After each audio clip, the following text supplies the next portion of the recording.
अस्सलाम वालेकुम ट्रेडर्स। आज की इस वीडियो में मैं आप लोगों को ये सिखाने जा रहा हूँ कि रिजेक्शन ब्लॉक एक्चुअली होता क्या है, इसकी क्या इम्पोर्टेंस है आईसीटी की नज़र में, और आपने रिजेक्शन ब्लॉक पे ट्रेड कैसे करनी होती है। तो शुरू करते हैं अपनी वीडियो को। मिलते हैं एक छोटे से डिस्क्लेमर के बाद, मेरे साथ रहिएगा।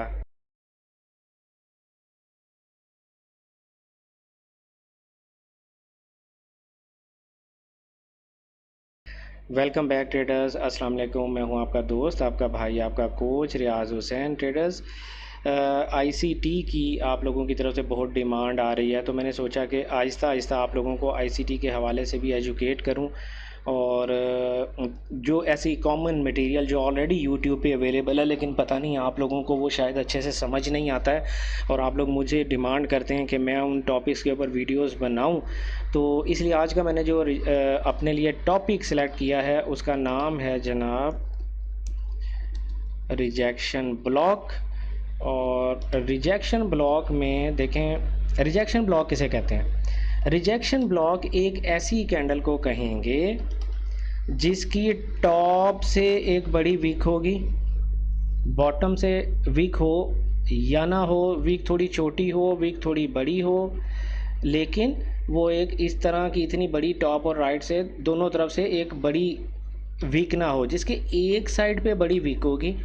ये वीक आइडियली एटलीस्ट 50% ज़रूर होनी चाहिए बॉडी का, और अगर 50 से ज़्यादा भी है तो फिर तो क्या ही बात है।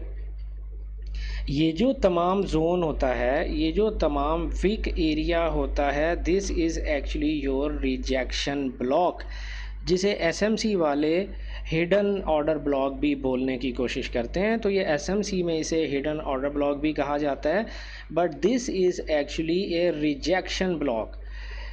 तो रिजेक्शन ब्लॉक का कलर रेड भी हो सकता है, कलर ग्रीन भी हो सकता है। प्राइस अगर ये टॉप पर जा रही है, एक बाय ट्रेंड बनाती हुई जा रही है, तो ये जो ऊपर कैंडल बनी है रिजेक्शन ब्लॉक की, ये ग्रीन भी हो सकती है और ये रेड भी हो सकती है। Colour does not matter at all, ठीक है। इसकी बॉडी हाफ बॉडी भी हो सकती है और हाफ वीक हो सकती है सॉरी, लेकिन हाफ से ज़्यादा बॉडी इसकी नहीं होनी चाहिए। हाफ बॉडी और हाफ वीक, या हाफ से ज़्यादा बॉडी हो तो फिर तो क्या ही बात है, ठीक है। और ये टॉप पर भी आपको मिलेगी।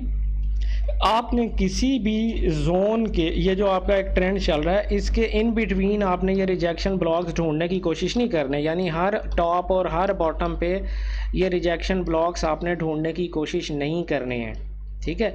तो ये तो हमारा रिजेक्शन ब्लॉक था किसी अप ट्रेंड के लिए। अब अगर मैं इसको अपोजिट में इसको कर देता हूँ जनाब,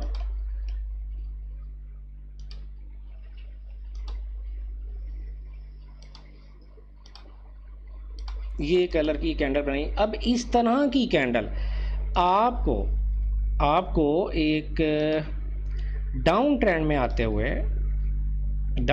आते हुए बॉटम के ऊपर जाके आपको इस तरह की एक कैंडल मिल जाए। देखें, ये मैं पिन बार या शूटिंग स्टार नहीं बना रहा हूँ, ट्राई टू अंडरस्टैंड। इसकी बॉडी इस तरह भी हो सकती है, ठीक है, इस तरह भी हो सकती है, बट वीक इसकी जो है वो लाजमी 50% ऑफ द टोटल लेंथ, यानी ये हाई लो और ये हाई, इसका 50% से ज़्यादा 50% एटलीस्ट लाजमी जो है वो रिजेक्शन ब्लॉक की वीक होनी चाहिए, अदरवाइज़ वो रिजेक्शन ब्लॉक की क्वालिटी कम होती है, ठीक है। इसलिए आपको ये काइंड ऑफ फील होता है कभी कभी कि ये कोई पिन बार है या हैमर कैंडल है, लेकिन आप इसको पिन बार या हैमर कैंडल या शूटिंग स्टार कैंडल कह भी सकते हैं, क्योंकि ये बिल्कुल वैसी रिजेम्बलेंस इसकी है और आलमोस्ट वही चीज़ है, ठीक है। अब हम एक बात बड़ी इंपॉर्टेंट मैं आप लोगों को बताता चलूँ कि यार ये जो रिजेक्शन ब्लॉक है ना, ये आप लोगों ने जितने बड़े टाइम फ्रेम में ढूंढना है उतना ही आप लोगों के लिए फ़ायदा है। इसको छोटे टाइम फ्रेम में मत ढूंढिएगा, I mean at least 4H time frame में तो ढूंढे यार। अच्छा, एक और बात यहाँ पर मैं आपको ये दिखाता चलूँ भाई कि कोई भी ट्रेड 100% नहीं होती। अगर आप इस जगह पर ही खड़े हुए थे, अगर आप यहाँ पर ही थे तो प्राइस अप ट्रेंड में चल रही है ना, अप ट्रेंड में चल रही है, चलते चलते आपके पास ये रिजेक्शन ब्लॉक आ गया, आपने रिजेक्शन ब्लॉक को मार्क कर लिया, ठीक है, और आपने कहा कि प्राइस यहाँ पर दोबारा आएगी क्योंकि ये मेरा रिजेक्शन ब्लॉक है, प्राइस यहाँ पर दोबारा आएगी, मैं यहाँ से कोई सेलिंग अपॉर्चुनिटी दे के सेल करूँगा। लेकिन भाई एक बात ज़हन में रखना, रिजेक्शन ब्लॉक की जो पावर होती है ना, वो रिजेक्शन ब्लॉक बड़ा सुपर डुपर काम करेगा कि जो जब मार्केट में बना और उसके बनने के बाद फौरी मार्केट नीचे की तरफ गिरना शुरू हो गई, वो रिजेक्शन ब्लॉक बेहतर काम करेगा। अब यहाँ तो मार्केट खुद स्ट्रगल कर रही है, तो यहाँ ये रिजेक्शन ब्लॉक की इतनी पावर होती तो ये मार्केट को दोबारा अपने अंदर घुसने देता।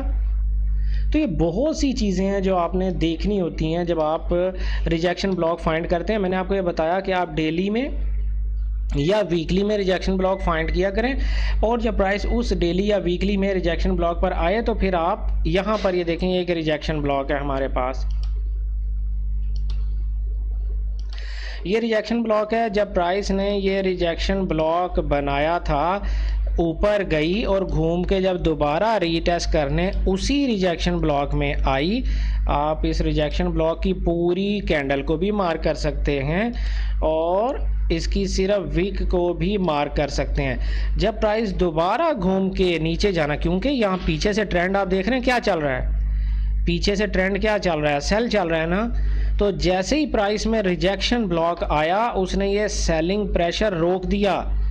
कहाँ से प्राइस गिर रही थी 2060 से, और ये 1890 तक गिरती चली गई। इन बिटवीन देयर वाज, यहाँ पे कोई भी रिजेक्शन ब्लॉक नहीं था सिवाय इसके। जब रिजेक्शन ब्लॉक मार्केट में आया, आने के बाद प्राइस ने उसको ब्रेक किया, रीटेस्ट करने आई तो रीटेस्ट पर वहाँ से फिर उसे रिजेक्शन मिल गई और यहाँ से प्राइस ने अपवर्ड मूवमेंट दे दी। अब इस रिजेक्शन पे आपने ट्रेड कैसे करना था, बेसिकली ट्रेड आपने ऐसे करना था इस रिजेक्शन ब्लॉक पे कि जब प्राइस इस रिजेक्शन ब्लॉक पे आती, आप 1 घंटा टाइम फ्रेम में चले जाते, 15 मिनट टाइम फ्रेम में चले जाएंगे और वहाँ पर आपने जाकर चौक देखना है। जब प्राइस चौक करे तो फिर आपने कोई बाइंग अपॉर्चुनिटी फाइंड करके बाइंग करनी है।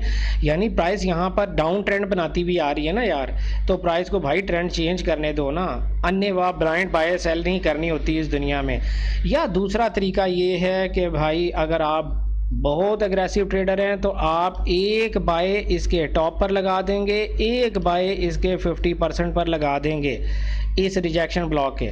तो यहाँ पर प्राइस बाय कर ले, यहाँ पर प्राइस बाय कर ले और इससे नीचे आपका स्टॉप लॉस होगा, ठीक है। 1:2 या 1:3 रिस्क टू रिवॉर्ड रेशियो, या करीब 3 जो आपका स्ट्रक्चर लेवल होता है वो आपका टीपी होता है। इस सूरत हाल में हमारा ये करीब 3 पुल बैक था तो हमने इसको अपना टीपी रख दिया।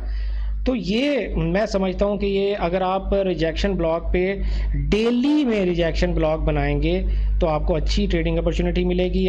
तो ये जो रिजेक्शन ब्लॉक है ये बड़े अच्छे से काम कर रहे होते हैं। यहाँ पर अगर आप देखो तो क्या ये एक रिजेक्शन ब्लॉक है, 50% कैंडल जो है वो बॉडी वीक पर है, अगर है, आई गेस के है यार। तो देखें प्राइस ऊपर गई, रीटेस्ट करने आई तो उसी रिजेक्शन ब्लॉक में से प्राइस ने आपको दोबारा ट्रेडिंग अपॉर्चुनिटी दे दी। तो ऐसे लोग जो बड़े अच्छे तरीके से सॉरी ट्रेंड निकालना नहीं जानते, स्ट्रक्चर बनाना नहीं जानते, पहली बात तो मैं आप लोगों को यही कहूँगा कि भाई सीख कर ट्रेडिंग करो। एक दो ट्रेडिंग स्ट्रेटजीज़ इंटरनेट पे देखने के बाद आप लोग पैसे नहीं कमा सकते। ये एक स्किल है, ये एक फील्ड है, आपको सीख कर ट्रेडिंग करनी चाहिए। आप अच्छे से ट्रेडिंग करना सीखें और उसके बाद आप ट्रेडिंग की दुनिया में आएँ। लेकिन अगर आप नहीं सीखना चाहते तो ये जो ट्रेडिंग स्ट्रेटजी मैंने आपको बताई है या आज से पहले मेरे चैनल पे जो ट्रेडिंग स्ट्रेटजीज़ हैं उनमें से किसी एक ट्रेडिंग स्ट्रेटजी को पकड़ लें और उस पर बार बार प्रैक्टिस करेंगे। रिजेक्शन ब्लॉक को ही पकड़ लें यार, इस पर बार बार प्रैक्टिस करें, बार बार प्रैक्टिस करें और करने के बाद हो सकता है कि आप कुछ ना कुछ पैसे कमाने के काबिल हो जाएं। हमारा करंट प्राइस एक्शन का और एसएमसी का बैच चल रहा है, लेकिन अगर आप लोगों ने मज़ीद मेरे अपकमिंग बैचेस में एडमिशन लेना है तो प्राइस सेक्शन का जो नया बैच है वो 9 सितंबर से स्टार्ट हो रहा है और एसएमसी का जो नया बैच है वो 10 सितंबर से स्टार्ट हो रहा है। आप लोगों ने अगर कोर्स के बारे में या फ़ीस के बारे में किसी किस्म की कोई इन्फॉर्मेशन लेनी है तो द कैंपिस्ट अकेडमी का व्हाट्सएप नंबर आपको टॉप राइट पे नज़र आ रहा है। आप उस नंबर पर व्हाट्सएप मैसेज कर लें, व्हाट्सएप कॉल कर लें और वहाँ से फ़र्दर इन्फॉर्मेशन आप ले सकते हैं। तो मिलते हैं नई वीडियो में किसी नए कॉन्सेप्ट, किसी नए कंटेंट के साथ। तब तक अपना ढेर सारा ख्याल रखिएगा। Good luck, happy trading.